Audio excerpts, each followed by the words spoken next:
Today, I'm going to talk about limerence and how limerence can affect INTJs and how INTJs are actually prone to limerence. INTJs aren't really known for desiring relationships or being loved, but we can desire these things, and we often do desire these things. Okay, so what is limerence? Limerence is basically a deep infatuation with somebody. You desire them so bad, you just don't see the signs, or you may refuse the signs subconsciously that they're just not that into you. I would say that I've been affected by limerence more than one time in my life. How can an INTJ be affected by limerence? When all the stupid little memes say otherwise about INTJs and that we're these stoic robots that have sex with microwave bagels.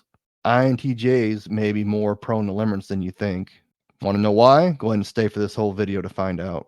INTJs, of course, lead with NI hero, introverted intuition. You want to know more about NI? Go ahead and watch this video up here. NI is basically a very deep, rich imagination. It's kind of an escape from reality for INTJs and INFJs. It's quite easy for INTJs to get stuck in la la land and avoid the real world. Every once in a while, we'll come across somebody that we deeply admire. We might even fall in love with them. But how do they feel about you? Probably not the same, unfortunately. Being an INTJ, it might be hard to read social cues and pick up on subtlety. If you're unfortunate to be a straight male in the United States, like I am, you're probably attracted to females, and men just don't do it for you. Women are praised for being indirect and dishonest. Have you ever had a pretty girl come up to you and touch you, look you in the eye, and smile? Maybe she touches you playfully on the shoulder.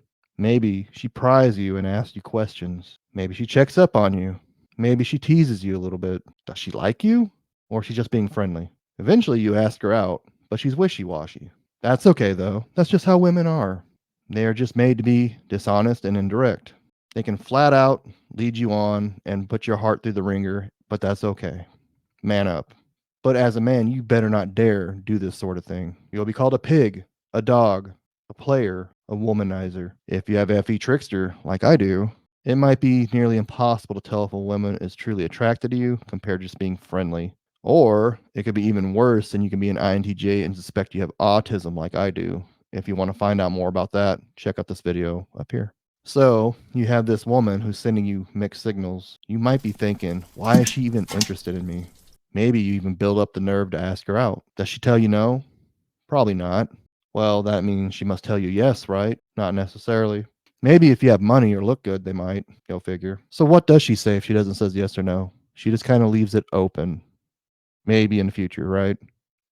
It's a possibility. She might say something like, well, I have to get back to you. Or, well, my friend is coming out of town last minute and I want to spend time with them. Or their dog got sick. Or their car broke down. There's always some excuse, but there's always that chance for a rain check, it seems. As time passes, these signals become even more confusing and even more frustrating. You just observe her from a distance, but when she talks to you, she just has a certain tone of voice that she doesn't have with other people. It's a bit more peppy, more excitable. She doesn't touch other people when she encounters quite like she touches you. In fact, she kind of can't seem to keep her hands off you. There's a certain sparkle in her eye when your gazes lock. So, she's showing these strong signs of interest, right? So, what do? You ask her out. Again. But yet, it's not a yes or a no. It's kind of this up in the air thing. Maybe. Maybe you're just a backup plan to me. This really begins to drive you nuts, and understandably so. What does she want? Does she like me? Or is she just legitimately busy? Whatever's happening, you're becoming more and more infatuated with her. Let me tell you a story about my own personal experience with limerence here. It can be hard for me to recall this seeing that I was genuinely heartbroken. I think I can only truly say that I was in love once. But when it seems I find somebody who's actually worth pursuing, worth my time, there's always a catch. The catch in this instance was that she was my supervisor. I used to grow medical marijuana. Yes, I grew it legally, I might add. I was working, and I kept hearing this rumor that we're getting a new supervisor. Weeks passed, and she finally came into my life. We locked eyes for the first time, and it was like we knew each other from the past somewhere. Strangely, she strangely seemed familiar, but I never met her before. I'll call her Stacy. Stacy was an INTP. I have a weakness for INTP women. Stacy was tall and lanky, not usually my preference for a body type. I like women a little bit on the thicker side, but Stacy was different. Stacy was intelligent and motivated, and she always knew what she wanted and went after it. And I find that very sexy. As time went by, we just had these amazing conversations. Soon enough, people around us, coworkers I mean, started noticing something odd. There was something going on between us and it was undeniable. And I knew I just wasn't imagining things. I could see it in other people. There was just weird aura, energy surrounding us, and people caught on to it. I'd be walking down the hall and people would just stop in their tracks, look at each other, and start whispering. I really didn't like this attention. One time, an ENFJ coworker came up to me and told me I should smile because I had a girlfriend. I just stared at her blankly for a second and told her, "No, I don't have a girlfriend," and just walked away. It was true. Stacy wasn't my girlfriend. I didn't know what the hell Stacy was besides my boss. I just knew that I wanted her to be my girlfriend, and I wanted it badly. Stacy and I never discussed this weird energy that we were conjuring up, but eventually I just backed away. Social situations can be very frustrating and confusing for me. She was my supervisor after all, right? But backing away just pulled her in closer. She would find any excuse to get close to me and talk to me, and I took the bait. I couldn't bear to hold it in any longer. I asked her out. She paused and looked possibly offended in a way. She stated that she didn't really like sharing her business of her personal life at work, which is understandable, and that she was in a long distance relationship. But this long distance relationship was more like a situationship, really. As time went on, I found out she was seeing this Muslim guy in California. He gave her the option to marry him and basically become his servant. She had to drop everything that she was doing with her life, give up her career she worked so hard for, and just marry him, no questions asked. She worked really hard to get where she was in her career, and, marijuana doesn't fly with Islam because it's the devil's lettuce. There was no dating, there was no courtship. It was all or nothing. She had to marry him and be subservient to him or nothing else. She was basically going to be his slave.